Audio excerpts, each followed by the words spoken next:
राम जी को मोदी जी ने कैसे लाया ये बता दे कोई बीजेपी वाले मुझे। कल तक मैं भी बोलता था लेकिन आज मेरा हृदय परिवर्तन हो गया। मुस्लिम तुष्टीकरण का हवाला देकर वोट मांग रही है, तो इसलिए आज मैं ये माला लेके आया हूँ। एक था चुनाव आयोग, मैं आज उसे श्रद्धांजलि दे रहा हूँ। तो बहुत अच्छे थे, सपोर्ट में थे, आज आप कर रहे हैं। हमारा आँख खुल गया ना, हिंदुओं को जैसे कांग्रेस से चला है ना उसे बीजेपी में। खतरनाक ट्रेलर है तो फिल्म कैसी होगी साहब। इस ट्रेलर में ही अगर उन्होंने मणिपुर में महिलाओं को निर्वस्त्र घुमा दिया तो आगे फिल्म में पूरे राज्यों में मुझे लग रहा है यही हाल होगा। कल तक कट्टर बीजेपी भक्त था, ठीक है, बीजेपी वाले था, आज हनुमान जी के जाता था। अब ये ट्यूबलेस टायर हुई पड़ी है बीजेपी, इस टाइम पंचर तो हो चुका है, हवा धीरे धीरे निकल रही है, 4 जून तक आते आते टायर पूरी तरह फ्लैट हो जाएगा।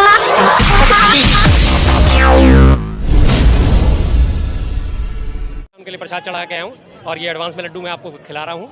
उनके लिए मुझे पता है सबसे सशक्त, सबसे बढ़िया, सबसे शानदार कैंडिडेट हैं, बेदाग कैंडिडेट हैं, लगातार जनसेवा में अपना जीवन व्यतीत करा है। इसके लिए मैं पहले से पहले आपको शुभकामनाएं देते हैं। मैं आपको भी लड्डू खिलाना चाहता हूँ। लीजिए जी, बाकी सब लोग भी खाइए। ले लीजिए। मैं खा लूंगा। क्या लगता है टक्कर होगा? टक्कर नहीं जी, एक तरफा है। अगर कोई और कैंडिडेट होता तो मैं कह सकता था कि टक्कर होगी, लेकिन जयप्रकाश अग्रवाल जी के लिए मैं 100% श्योर हूँ, कोई टक्कर नहीं है, बिल्कुल टक्कर नहीं है। एक तरफा चुनाव जीत के जाएंगे, एक तरफा चुनाव जीत के जाएंगे। देखा जाए मोदी जी 400 पार कह रहे हैं, इसमें क्या लगता है वो बेड़ा पार कर पाएंगे? बिल्कुल नहीं जी, मोदी जी 400 पार नहीं होते, बात खत्म, नहीं होते, किसी भी कीमत पे नहीं होते। चेहरा बन चुके, एक फैन फॉलोइंग हो चुकी है उनकी, उन्हीं के चेहरे पे चुनाव लड़ा जा रहा है इस बार 2024 का। तो क्या लगता है कांग्रेस अच्छे सीट पार ले पाएगी? कांग्रेस का तो गठबंधन बिल्कुल सक्सेस हो चुका है। अब मैं आपको बताता हूँ, आरएसएस का जो इंटरनल सर्वे है वो इन्हें 160 सीट पे आके सिमट आ रहा है बीजेपी को, तो आप खुद ही सोच लीजिए कि गठबंधन कहाँ पहुंचेगा। एक तरफ से मोदी जी कहते हैं कांग्रेस का जो अभी घोषणा पत्र चिंताजनक है, सोचने लायक है, इस तरह की सरकार आ गई तो सारे जनता को नुकसान ही नुकसान होगा। बिल्कुल बिल्कुल, कांग्रेस का घोषणा पत्र सोचने लायक है, आप उसे पढ़िए, उसके बारे में सोचिए, आपको पता चल जाएगा कि वो देश को किस दिशा में लेके जाना चाहते हैं। उन्होंने सीधा सीधा अपने घोषणा पत्र में घोषणा करी, हम 30 लाख नौकरियां देंगे। उन्होंने कोई झूठा वादा नहीं करा कि जी 2 करोड़ नौकरियां देंगे, प्रतिवर्ष देंगे, काला धन वापस लाएंगे। जो चीज़ें पॉसिबिलिटी है उन्हीं की उन्होंने बात करी है। हकीकत में लगभग एवरेज ऑन एन एवरेज 25 से 30 लाख नौकरियां साल में जनरेट होती हैं। 3 लाख नौकरियां केंद्र सरकार में, 3 लाख नौकरियां रेलवे में हैं, सबसे बड़े जो नौकरी के सेवादाता हैं, और 3 लाख नौकरियां लगभग PSUs में आती हैं। तो ओवरऑल सारी मिला के और बाकी राज्य सरकारों की मिला के लगभग इतनी ही बैठती हैं। तो जिनका उन्होंने वादा करा है, स्पष्ट वादा करा है, कोई झूठ नहीं बोला, और उसमें भी साथ साथ बोला कि जी 50% हम आपको महिलाओं को इसमें आरक्षण देंगे। अभी एक और बात पे राजनीति पकड़ी हुई, मंगलसूत्र मुसलमान और घुसपैठिए पे, इस पर किस तरह से देखते हैं आप? मैं बहुत दिन से मैं आपसे कह रहा हूँ कि मैं हैरान परेशान हो रहा था कि चुनाव शुरू हो गए और मोदी जी अपने फेवरेट सब्जेक्ट पे क्यों नहीं आए अभी तक भी। अल्टीमेटली वो आ गए। हमें लग रहा था कि शायद वो इस बार बार बड़े बड़े दावे ठोक रहे, मैंने 10 साल में ऐसा कर दिया, मैंने 10 साल में वैसा कर दिया, मैंने विकास की गंगा बहा दी, और लेकिन लास्ट एंड फाइनल जो है हर चीज़ की, हर दावे की हवा निकल गई। आ गए अपने हिंदू मुस्लिम पे, मंगलसूत्र पे, मटन पे, मछली पे, लास्ट एंड फाइनल उनका एक ही हथियार बचता है उनके पास, और उसी हथियार पे हुआ। मोदी जी तो कह रहे हैं ना कि अगर कांग्रेस की सरकार है कि आपका मंगलसूत्र भी चला जाएगा, सोना भी चला जाएगा, जमीन भी चला जाएगा आपके पास से। कैसे चला जाएगा? सिर्फ कहने भर से चला जाएगा? कैसे चला जाएगा, किस तरह से चला जाएगा? वो बात करते हैं कि आपसे छीन के उनको दे देंगे। क्या पूरे 45 पेज के कांग्रेस के घोषणा पत्र में कहीं कोई इस बात का उल्लेख है? उन्होंने इस बात की एक बात करी कि संपत्ति का विकेंद्रीयकरण करा जाएगा। विकेंद्रीयकरण से मतलब है कि जो आज बड़े बड़े कॉर्पोरेट हाउसेज हैं वो सारी की सारी संपत्ति पे कब्जा करके बैठे हैं, उनका कब्जा जो है, उनकी मोनोपोली तोड़ी जाएगी और आम जनता को उसमें भागीदार बनाया जाएगा, जैसा कि होना भी चाहिए। किसी एक ही व्यक्ति के हाथ में मोनोपोली दे के और आप नुकसान ही नुकसान झेलोगे। जैसे आज आप टेलीकॉम इंडस्ट्री में अगर आप देख लें, आज गिनती के 3 खिलाड़ी रह गए हैं टेलीकॉम इंडस्ट्री में। एयरटेल है और अपना जियो है और तीसरा वोडाफोन और आइडिया मिलके हैं, तीनों एक ही रह गए। इससे पहले अब कंपटीशन खत्म हो गया। आज आप एक रिचार्ज कराते हो, कम से कम 250 रुपये का रिचार्ज आपका होता ही होता है। इससे पहले थोड़ा सा साल पहले अगर आप वापस जाओगे, यूनिनॉर भी था, एयरसेल भी था, वर्जिन भी था, टाटा इंडिकॉम भी था, रिलायंस भी था, कितने सारे खिलाड़ी थे।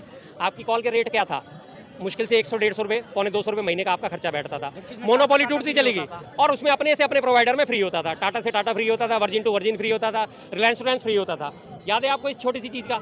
अब रह गया मोनोपोलियों की गिनती की 3 कंपनियां रह गई हैं, तीनों कंपनी अपनी मनमर्जी चलाएंगी। तो उस मोनोपोली को तोड़ने के लिए कांग्रेस ने अपने घोषणा पत्र में घोषणा करी है कि हम इस चीज़ को तोड़ेंगे, संपत्ति का विकेंद्रीकरण करेंगे। आज हमारे बंदरगाहों का जितना भी व्यापार है उसमें 40% का हिस्सा अकेले अडानी है, अडानी, सिर्फ अडानी, बाकी 60% बाकी दूसरी और कंपनियों के पास है। उस 40% को बढ़ा के भी वो 60% 70% करने के मूड में है। तो जब सारा का सारा व्यापार, सारा का सारा संपत्ति एक ही हाथ में चली जाएगी तो जाहिर सी बात है मोनोपोली आकार लेगी ना, और मोनोपोली कभी भी नहीं होनी चाहिए। जिस समाजवाद की हमारे संविधान में व्याख्या करी है वो समाजवाद यही तो है कि समाजवाद का मतलब है पूंजीवाद नहीं, समाजवाद। मिश्रित अर्थव्यवस्था हमारी दी गई है, पूंजीवाद भी हो लेकिन समाजवाद भी हो। मिश्रित अर्थव्यवस्था हमारी दी गई, इसीलिए दी गई थी कि किसी एक के हाथ में सारे के सारे एसेट्स ना जाएं, किसी के एक हाथ में सारे संसाधन ना जाएं। अभी आपने बोला रिचार्ज के बारे में, पहले कॉल करने पर भी पैसे लगते थे, मिस कॉल करने पर भी पैसे लगते थे, अब देखिए वो सारा चीज़ फ्री हो गई। ये भी तो एक तरक्की है मोदी राज। देखिए जी, तरक्की मैं आपसे कहता हूँ, ये अगर इसकी टेलीकॉम इंडस्ट्री की बात करें तो पहले कॉल करने के क्या लगता था? 30 पैसे पर मिनट लगती थी। आपका 100 रुपये का रिचार्ज हो तो 100 रुपये का आपको पूरा टॉक टाइम मिलता था, 30 पैसे पर मिनट की कॉल होती थी। लेकिन सेम चीज़ अब भी है, अभी भी आपका वही कम से कम 240 रुपये का तो रिचार्ज होगा ही होगा, तभी आप कॉल कर पाओगे। आप बात करो या ना करो, आपको 240 का रिचार्ज कराना ही कराना है। 3 दिन बाद आपकी इनकमिंग खत्म हो जाती है। थोड़ा सा ही पीछे आप जाओ, आपकी इनकमिंग भी 1-1 महीना, 2-2 महीना, 3-3 महीना चलती थी ना। जब तक आपका सिम कार्ड का रजिस्ट्रेशन फेल नहीं होता था, आपकी इनकमिंग बंद नहीं होती थी। और इसी टेलीकॉम की अगर हम बात करें, अभी चुनाव खत्म होती 20% फिर बढ़ने वाले हैं रेट। मोदी जी 400 पार का नारा दे रहे हैं, क्या लगता है कितना सच है?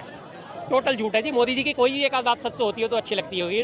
उनके आप पूछ ले, हिस्ट्री उठा के देखो, झूठ से भरी हुई हिस्ट्री। लगातार 2 करोड़ साल के रोजगार दूंगा, झूठ। 100 स्मार्ट सिटी बनाऊंगा, झूठ। काला धन वापस लाऊंगा, झूठ। स्विस बैंकों में जमा काला धन वापस लाऊंगा, झूठ। सबको पक्का मकान दूंगा, झूठ।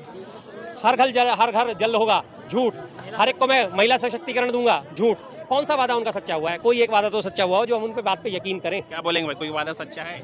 मैं कल तक कट्टर बीजेपी भक्त था, ठीक है, बीजेपी वाले था। आज हनुमान जी के कृपा से, हनुमान जी के जयंती के उपलक्ष्य पे, हनुमान जी के जयंती पे, उसके उपलक्ष्य पे हमने रिसर्च भी किया पूरा। उसके बाद तो हमें बीजेपी से भी, आज से मैं बीजेपी का विरोध करने वाला हूँ। कर रहे हैं सारे पार्टी का, मैं कांग्रेस का भी विरोध करूंगा, मैं समाजवादी पार्टी का भी विरोध करूंगा। ऐसे भड़के हुए लग रहे हैं, क्यों? क्या बिल्कुल, सारे पार्टी का विरोध मैं करता था, लेकिन आज से बीजेपी का भी विरोध करूंगा मैं। क्यों ऐसा क्यों? क्या हो गया? क्या हो गया? जहांगीरपुरी का घटना आपको पता है ना, उससे मेरा बहुत ज्यादा दिल मतलब चूर हो गया, ठीक है। सनातन इस तरह से भगवा पहन कर आए हैं आप, अब नफरत कर रहे हैं बीजेपी से। जी क्या हो गया? कल तक तो बहुत अच्छे थे, सपोर्ट में थे, आज आप कर रहे हैं। हमारा आँख खुल गया ना। हिंदुओं को जैसे कांग्रेस से चला है ना, उससे बीजेपी में चला है। जिस मुद्दे पे हमने वोट दिया था उसे, वो काम उसने पूरा नहीं किया, बाकी सब काम किया। लेकिन किस मुद्दे को आपने वोट दिया था? पहला राम मंदिर जो बीजेपी बोलता है ना बनाए, कोई भी बीजेपी वाले यहाँ पे खड़ा हो, कैसे बनाया वो तो मुझे बता दे। अगर उसे बनाना ही होता ना, 2019 में बिल लाके बना देता, ठीक है ना। उसका नियत नहीं था बनाने का, उसे भी वही कांग्रेस वाला हाल है कि कोर्ट आदेश देगा तभी बनेगा।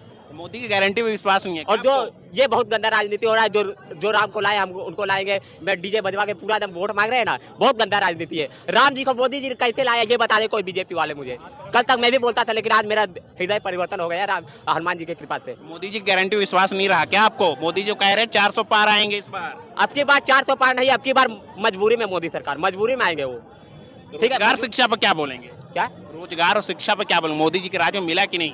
कुछ हद तक मिला है, लेकिन जो 2 करोड़ का वादा किया था वो पूरा नहीं हुआ है, लेकिन कुछ हद तक मिला है, ऐसा बात नहीं। जो काम किया उसका मैं, जो मोदी सरकार ने काम किया उसको मैं बताऊंगा, लेकिन जो गलत किया उसके बारे में विरोध भी करूंगा। क्यों विरोध कर रहे हैं? विरोध क्यों कर रहे हैं? गलत करेगा तो विरोध नहीं करूंगा। क्या गलत कर दिया? कितना अच्छा काम कर रहे हैं बीजेपी? सीए कानून लाया 3 साल पहले, जब देख लिया मुस्लिमों ने विरोध करने लगा, हमारा सत्ता जाने वाला है, तो फिर क्यों कानून वापस लिया? कानून अच्छा था, 1 नंबर कानून था, क्यों वापस लिया? कहाँ लिया? लागू तो कर दिया सीए। एनआरसी घुसपैठियों, 10 करोड़ घुसपैठियों को भगाना सबसे जरूरी है, वो वापस लिया या नहीं? किसानों पे जब किसान पे कानून बनाया, 1 नंबर कानून बनाया था, ठीक है। जब विरोध करने लगा, जब जान गया कि हमें भी सत्ता का नशा हो गया, उसे बीजेपी का भी सत्ता का नशा है, ठीक है। मोदी को ईमानदार नहीं है, उसे भी 50% ईमानदार है, तो 50% उसे भी सत्ता का नशा है। उसने जब विरोध होने लगा तो वो भी कानून वापस ले लिया। ड्राइवरों के खिलाफ जो कानून बनाया वो भी कानून सही था, 1 नंबर कानून था, विरोध हो गया तो वो भी कानून वापस कहना चाहिए विरोध हो तो कानून वापस नहीं होना चाहिए, लेना चाहिए ये बीजेपी। बिल्कुल, छत्रपति शिवाजी महाराज हमारे होते ना तो अपना सर कटा देते, पर कानून कभी वापस नहीं लेते जो सही कानून है। और मोदी जी को तो सर कटाने की जरूरत सीए और ये सब सही कानून है। जी बिल्कुल। और फार्मर बिल जो आया था 3 कृषि कानून, वो भी सही है। बिल्कुल, इसी कारण से आप नाराज हो गए बीजेपी से। बिल्कुल। तो आप क्या करेंगे आगे? और भी मुद्दे कारण मैं नाराज होते। उसने बोला था यूपी से बिल लाऊंगा, उत्तराखंड में ले आया, दंगा भड़क गया तो छोड़ दिया। सिर्फ वो राजनीति वास्ते एक राज्य में लाया, ठीक है। लाना था तो पूरे 10 साल हो गया, पूरे देश में क्यों नहीं लाया अभी तक? क्या बोलेंगे सर? इधर आइए। आगे। हाँ बोलिए। 400 पार के बारे में बोल रहे हैं। हवा निकल गई है जी, गुब्बारे की हवा निकल गई है।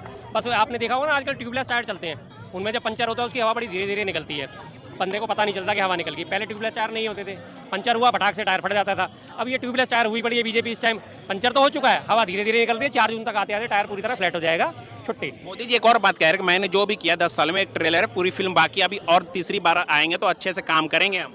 इतना खतरनाक ट्रेलर है तो फिल्म कैसी होगी साहब? इस ट्रेलर में ही अगर उन्होंने मणिपुर में महिलाओं को निर्वस्त्र घुमा दिया तो आगे फिल्म में पूरे राज्यों में मुझे लग रहा है यही हाल होगा। हर राज्य नाराज लग रहे हैं आप बीजेपी से? मैं तो शुरू से नाराज हूँ साहब, काम गलत करेगी तो नाराज जाहिर है, नाराजगी होनी भी चाहिए। आप भी एक टाइम पे बीजेपी के पक्के सपोर्टर थे, वोट दिया था आपने। ना मैंने 2014 में, आपकी बात सही है, 2014 में एक बार वोट दिया था सिर्फ, एक ही बार में मेरी अकल ठिकाने आ गई। क्या हुआ ऐसा आपके साथ जो अकल टिकाने आ गए? 6 महीने के अंदर अंदर मुझे दिख गया कि कितनी झूठी पार्टी है भारतीय जनता पार्टी थी, और 6 महीने के अंदर उसने साबित कर दिया कि वो बेहद झूठी पार्टी है, क्या साबित कर दिया सर? बेहद जलील पार्टी है। जो भी उसने 2014 से वादे करे थे, आज तक एक वादा पूरा करके उन्होंने दिखाया हो तो मैं मान सकता हूँ कि हाँ, ये पार्टी किसी काम की है। इतने सारे जनता सारे विश्वास कर रहे हैं उन पर, कह रहे कि मोदी की गारंटी चलेगी, मोदी के टक्कर में कोई भी नहीं है। जी जी जी, गारंटी चलती है किस चीज़ पे? जब आप बलात्कारी हो, भ्रष्टाचारी हो, दुराचारी हो और आप बीजेपी ज्वाइन कर लो तो आपके ऊपर ना तो सीबीआई पहुंचेगी, ना ईडी पहुंचेगी, ना आईटी पहुंचेगी, ना पुलिस पहुंचेगी, कोई भी आपको फोर्स आपको परेशान नहीं कर सकती। ये मोदी जी की गारंटी है। आप उसके बाद जितने मर्जी आप हत्या अपहरण के बलात्कार के आपके ऊपर मुकदमे चल रहे हो, अगर आपने बीजेपी का दामन थाम लिया तो आपके ऊपर कोई कार्रवाई नहीं होगी। ये मोदी जी की गारंटी है। आप बिल्कुल दुराचार करके बीजेपी में शामिल हो जाओ। बीएचयू आईटी सेल के पदाधिकारी थे, 2 महीने तक लगातार घूमते रहे, जब दबाव डाला तब जाके उनके ऊपर चला, लेकिन उनके घर पे आज तक बुलडोजर नहीं चला। ये बीजेपी की गारंटी है। इसी जगह कोई और दूसरा होता तो उनके घर नेस्तनाबूद कर दिए होते, आपने देखा ना। और अभी पीछे पीछे गैंगस्टर राकेश कनौजिया है, उसमें यूपी में, उसने बीजेपी ज्वाइन करी है। पुलिस वाले उसे एनकाउंटर करने के लिए ढूंढ रहे थे, लेकिन उसने जाके बीजेपी ज्वाइन कर ली। अब 100% गारंटी है मोदी जी की कि अब उसे कोई हाथ नहीं लगा सकता। 2-3 साल पहले आपको याद होगा, यूपी में एक गौरक्षा चक्कर में घटना हुई थी, इंस्पेक्टर सुबोध को मार दिया गया था। इंस्पेक्टर सुबोध को जो मारा था, जो हत्यारे थे, उन्होंने जाके बीजेपी ज्वाइन कर ली, आज उनका मामला खत्म हुआ पड़ा है। ये मोदी जी की गारंटी है। अजीत पवार जैसे बड़े बड़े भ्रष्टाचारी, 70-70 हज़ार करोड़ के घोटाले के आरोपी जब तक बीजेपी से बाहर थे, बहुत बड़े आरोपी थे, बहुत बड़े घोटालेबाज थे, बीजेपी में शामिल हो गए। आज उनके ऊपर कोई उंगली उठाता है? आज उनके घर ईडी जाती है, सीबीआई जाती है, आईटी जाती है, कोई नहीं जाता। तो आप उसके पीछे खड़े हो गए तो मोदी जी आगे खड़े हो गए सीना तान के। मेरी गारंटी है, सब मेरे पीछे आ जाओ, मैं सबसे बचा लूंगा, ये मेरी गारंटी है। बाकी जनता के लिए तो उन्होंने उनको मूर्ख बनाया। मोदी जी के नेता यही कहते हैं ना कि मोदी जी के कामों से जनता खुश से आनंदित है, बहुत खुश है, इस बार अच्छी खासी सीटें आएंगी। कोई सीट नहीं आ रही जी। वो माला कहाँ गई भाई साहब, 1 मिनट जरा देना। ये मोदी जी की सीटें आएंगी। केंद्रीय चुनाव आयोग था, मैं आज उसे श्रद्धांजलि देने के लिए माला लेके आया हूँ। एक था चुनाव आयोग, एक था मतलब क्या? एक था चुनाव आयोग। अगर वो जिंदा है तो आज एक्शन क्यों नहीं लेता चुनाव आयोग? अगर मोदी जी 400 पार की गारंटी दे रहे हैं तो किस ब्याह पे दे रहे हैं? अभी आपने देखा 26 तारीख को केरल में इलेक्शन होने वाला है, उसकी आपने देखा ईवीएम की मॉक टेस्टिंग हुई है, जो बटन दबा रहे हैं वो वोट जा रहा है बीजेपी को। उसके बाद कह दिए कि जी ये तो गलती है। अरे भाई गलती है तो इन मशीनों में यही गलती क्यों होती है कि आप बटन कोई सा भी दबाओ और वोट जा रहा होता बीजेपी को? बीजेपी को दबा के कांग्रेस को क्यों नहीं जा रहा होता, सीपीआई को क्यों नहीं जा रहा होता, नोटा पे क्यों नहीं जा रहा होता, निर्दलीय पे क्यों नहीं जा रहा होता? तो इसलिए, और लगातार धर्म के आधार पर वोट नहीं मांग सकते। एडवाइजरी जारी करी हुई है चुनाव आयोग ने, और लगातार बीजेपी धर्म के नाम पे वोट मांग रही है, राम के नाम पे वोट मांग रही है, मुस्लिमों के नाम पे मुस्लिम तुष्टीकरण का हवाला दे के वोट मांग रही है। तो इसलिए आज मैं ये माला लेके आऊँ। एक था चुनाव आयोग, मैं आज उसे श्रद्धांजलि दे रहा हूँ। लगता है आप पे सर? कोई बात नहीं साहब, हो जाएगा तो हो जाएगा, क्या हो गया फिर इसमें? कोई दिक्कत नहीं। अगर केस होने के से डरते तो फिर तो कोई देश में आवाज़ ही नहीं उठा सकता, बात खत्म। अगर केस होने के उससे हम अपनी आवाज़ ही ना उठा सके तो इसी बात से हमारी इस बात को बल मिलता है कि तानाशाही कितने चरमोत्कर्ष पर है। तो इलेक्शन शुरू होने से पहले ही आपने बोला था, केंद्रीय चुनाव आयोग के बयान थे, राहुल गांधी जी अपने बयान संभल के थे, अन्यथा उनके ऊपर कार्रवाई करी जाएगी। आज सारे के सारे उनके नेता धर्म के नाम पे वोट मांग रहे हैं। कहाँ है चुनाव आयोग? सोया पड़ा है या वास्तव में उसका हो चुका? श्रद्धांजलि सभा आयोजित करेंगे हम उसके लिए जल्दी, अब जाने वाले राजघाट पे कल बैठ के। इसलिए मैं बार बार कह रहा हूँ, एक था चुनाव आयोग, आज उसको मेरी श्रद्धांजलि है। एक संविधान बदलने के बाद खत्म हो रही है। एक अखिलेश यादव कह रहे हैं, राहुल गांधी कह रहे हैं, हर विपक्ष का नेता कह रहा है कि 400 मोदी जी को इसलिए सीट चाहिए कि विपक्ष संविधान बदलना है। इस पर क्या बोलेंगे? बिल्कुल, उनके आपने नेताओं के बयान नहीं देखे, आपने उनके कैंडिडेट्स के बयान नहीं सुने, उनके लल्लू सिंह का बयान नहीं सुना, उनके आपने कुंवर अजयपाल सिंह का कुंवर नहीं, सॉरी नाम गलत बोल रहा हूँ मैं, उनका अपना वो अरुण गोविल जी का बयान, उससे पहले अनंत हेगड़े का बयान। लगातार इनके जो कैंडिडेट्स है क्या बोल रहे हैं, आप हमें 400 पार करा दो, हम संविधान बदल देंगे। क्यों बोल रहे हैं वो? अगर ये मन में नहीं है उनके बात, जो मन में होता है वही तो दिल में होता है, वही तो जबान पे आती है ना साहब बात। तो ये तो चाहते ही हैं। बाकी उसके बाद वो लीपापोती जितनी मर्जी करते हैं। अभी इन्होंने पीछे बोला, जब इन्होंने देखा कि बहुसंख्यक समाज जो है, जो बहुजन समाज है, उसमें संदेश गलत चला गया। बहुजन समाज में अम्बेडकर साहब की बहुत ज़्यादा इज्जत है। जब उन्हें लगा कि हमारे अम्बेडकर साहब का संविधान बदला जाएगा तो बहुजन समाज इनसे विमुख होना शुरू हो गया। तो मोदी जी ने ऊपर से आके फटाफट लीपापोती करनी शुरू करी। ना ना ना ना, बाबा साहब अम्बेडकर खुद भी आ जाए तो भी संविधान नहीं बदल सकते। अब वो उस पर लीपापोती करने में लग रहे हैं। तो लीपापोती कब तक करेंगे? जब तक इलेक्शन है। अगर ये 400 पार हो गए तो आप भी गए, मैं भी गया, मामला खत्म। उसके बाद देश में बोलने की आज़ादी खत्म, सड़कों पर इंटरव्यू लेने की आज़ादी खत्म, और संविधान तय है कि ये बदल के मानेंगे। अभी हम सब